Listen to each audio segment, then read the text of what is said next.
नमस्कार। आप देख और सुन रहे हैं राजस्थान आज तक। मैं हूं विजय खल्ला। राजस्थान आज तक मेरे दैनिक समाचार पत्र का नाम है और उसी के नाम से ये चैनल है। मैं अक्सर अच्छी और बड़ी खबरें लाता हूं और कई बार किसी खास विषय पर बोलने का मजा आता है और वो विषय कुछ दिनों बाद वैसा हो भी जाता है। यानी जो मैं कहता हूं वैसा कई बार सामने आता है और कई बार कुछ हो जाता है, तब मैं उसकी बात करता हूँ। आज मैं बात करूंगा एक ऐसी शख्सियत की जो वैसे तो पेशे से हमारे साथी हैं, पत्रकार है, मुंबई के हार्दिक हुंडिया। स्टार रिपोर्ट के नाम से उनकी एक मैगजीन आती है और इन दिनों उन्होंने एक कमाल की मैगजीन निकाली है, मोदी राज में हार्दिक। उनका नाम हार्दिक हुंडिया है और एक व्यंग्य चित्र, लेकिन ये एक पॉजिटिव व्यंग्य चित्र। आमतौर पर व्यंग्य का मतलब मुसीबत में डालने वाली बात होती है, लेकिन उन्होंने मोदी राज में हार्दिक में ये व्यंग्य चित्र जो निकाले हैं, ये किताब पूरी मैगजीन जो है, ये मोदी जी की उपलब्धियां, मोदी जी ने क्या किया देश में, किस तरह आतंकवाद पर काबू पाया, कैसे 370 हटाई, कैसे राम मंदिर बनाया, उस विषय पर है। बहुत मेहनत की है, 82 पेज की ये मैगजीन।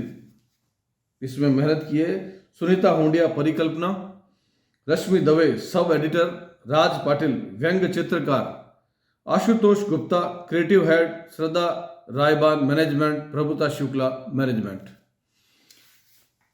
हार्दिक हुंडिया के साथ मैंने कुछ समय मुंबई में काम किया था। मैं हैरान था उनके काम के स्टाइल से, उनके अंदाज से, क्योंकि वो ऑफिस में बैठकर बहुत कम खबरें लिखा करते थे और मैं सोचता था ये पत्रकारिता कर क्यों रहे हैं या क्यों करते हैं और कब करते हैं। वो अक्सर मंच साझा करते हैं, कभी गोविंदा के साथ, कभी मुकेश ऋषि के साथ, लता मंगेशकर के साथ प्रोग्राम किया, कभी जैकी श्रॉफ के साथ, कभी जितेंद्र के साथ नजर आते हैं, तो कभी मुकेश ऋषि उनके ऑफिस में उनसे गपशप करते हैं, उनके साथ जन्मदिन मनाते हैं। कभी नरेंद्र मोदी के किसी कार्यक्रम में होते हैं, तो कभी राजकीय पुरोहित के साथ किसी मंच को साझा कर रहे होते हैं, कभी अमिताभ बच्चन के साथ एंकर बने माइक पर बोल रहे होते हैं। मैं हैरान था कि यार जब ये इतना सारा करते हैं तो इनको समय कब मिलता है ये खबरें लिखने का। पर वो खबरें भी लिखते थे और मंच पर नेता और अभिनेताओं के साथ ज्यादा देखे जाते हैं। मेरे हिसाब से ये देश के पहले ऐसे पत्रकार होंगे जो पत्रकारिता से ज्यादा मंच पर जब होते हैं तो इनके हाथ में माइक होता है और वहां या तो ढेर सारे नेता होते हैं बड़े बड़े, या खूब सारे बड़े फिल्म अभिनेता। इन्होंने गुजराती फिल्म में बतौर अभिनेता, बतौर हीरो फिल्म की थी और तारक मेहता का उल्टा चश्मा इसमें अक्सर दिखाई देते हैं। कभी अपने ही नाम से आते हैं, कभी किसी और नाम का इनका अभिनय होता है, नाम लिया जाता है। जैसे अमिताभ बच्चन की फिल्मों में उनका नाम विजय होता है, तो कभी अमित। हार्दिक हुंडिया की एक शख्सियत ऐसी कि इनका कार्यालय किसी मैगजीन के कार्यालय जैसा नहीं है, बड़ा भव्य शानदार सा कार्यालय, बड़ी महंगी कार, बड़ा महंगा फ्लैट। इनकी पत्रकारिता का अंदाज कुछ बिल्कुल अलग सा है। मैं जब वहां था तो एक हादसा हो गया था। वो हादसा बड़ा रूप ले सकता था, लेकिन इन्होंने मतलब अगले 2 घंटों में नेताओं से भी मिल लिया, पुलिस कमिश्नर से मिल ली और सारा मामला बिल्कुल ठीक ठाक चला।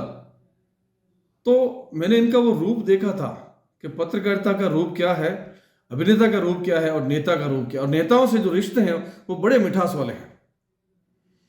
नरेंद्र मोदी जब सीएम थे गुजरात के और जब मुंबई आए किसी कार्यक्रम में, तो ये उस कार्यक्रम में वहाँ साथ थे और गुजरात जाकर उनके साथ कार्यक्रम में अक्सर देखे गए और उनकी फोटोएं फेसबुक व्हाट्सएप पर दिखाई देती हैं। हार्दिक हुंडिया के बोलने का अंदाज, उनके काम का तरीका बिल्कुल अलग। हम जो पत्रकारिता करते हैं वैसा है ही नहीं।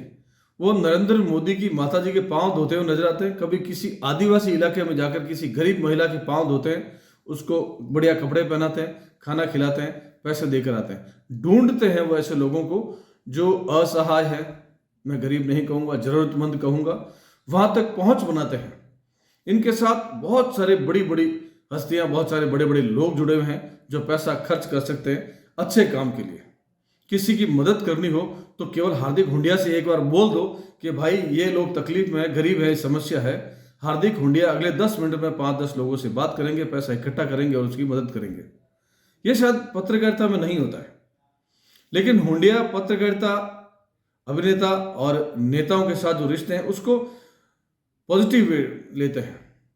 मतलब अगर उनको लगता है किसी अभिनेता के आने से, अभिनेता के किसी की फिल्म करने से किसी की मदद हो सकती है तो वो काम भी करते हैं।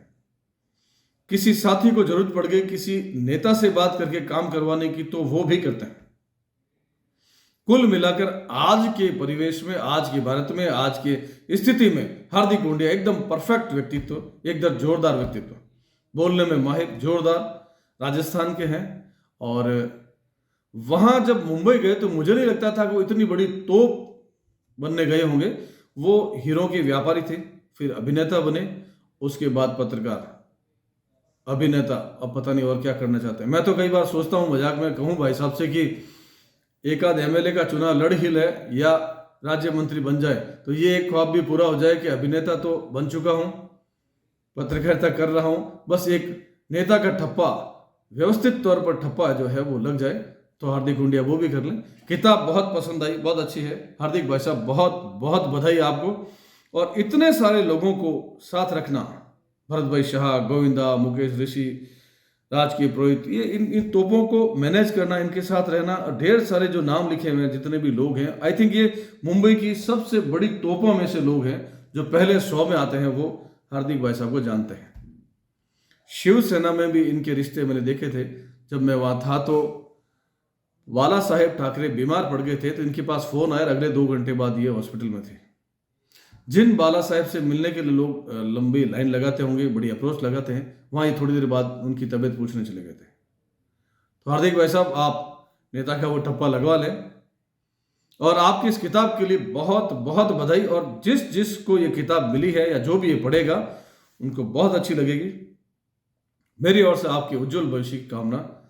नमस्कार, जय हिंद, जय भारत।